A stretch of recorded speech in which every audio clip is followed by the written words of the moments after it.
If you're an anatomy student, you've likely stared at the brachial plexus and questioned your life choices. It resembles a plate of spaghetti, 5 levels of nerves that seem impossible to navigate. But today, we are going to untangle it. By the end of this video, you will have built a logical, step-by-step map to decode any nerve, movement, or injury in the arm. Grab a blank piece of paper and 5 different colored pens if you have them. Drawing this diagram manually transforms the plexus from abstract rote memorization into a functional, predictable system you can rely on during exams. The plexus operates on 5 distinct architectural levels: roots, trunks, divisions, cords, and branches.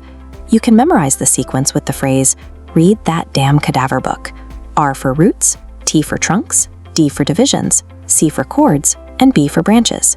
Write those 5 column headers across the top of your page now. Establishing these 5 structural columns provides the scaffolding needed to ensure you don't get lost as we add the nerve pathways. Under the roots column, list the 5 nerve roots originating from the spine, C5 through T1. Remember, C5 to T1, the arm is done. Everything controlling the arm starts from these 5 roots. Moving to the next column, these 5 roots consolidate into 3 trunks. C5 and C6 merge to form the upper trunk. C7 continues alone as the middle trunk.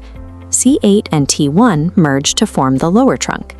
Think of these 3 trunks like a sandwich. You have the top bread, the filling, and the bottom bread.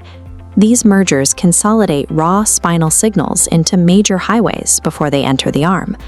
Now, draw each trunk splitting into 2 functional divisions, an anterior division and a posterior division. This gives you 6 pathways in total. The anterior divisions supply the flexor muscles, bending the arm, while posterior divisions supply extensor muscles, straightening it. Just remember, anterior bends, posterior extends. These 6 divisions regroup into 3 cords. The anterior divisions of the upper and middle trunks form the lateral cord. The anterior division of the lower trunk forms the medial cord. All 3 posterior divisions merge to form the posterior cord.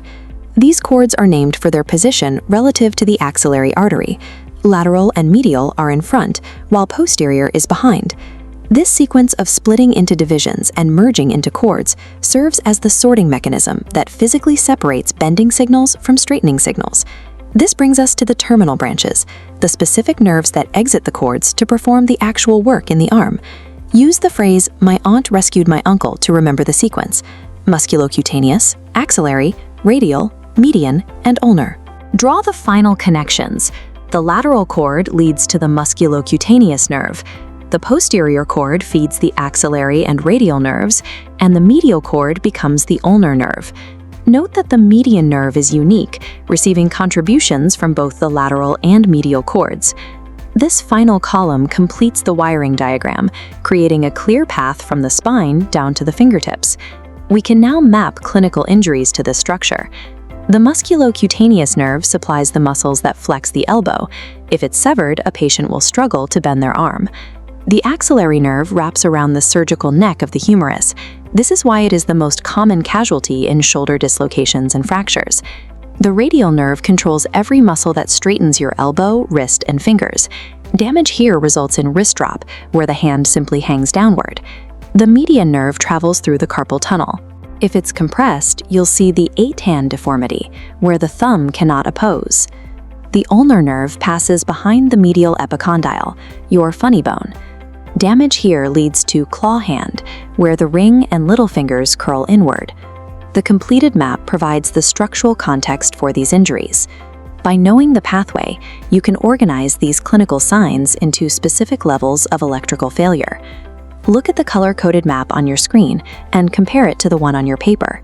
They are the same.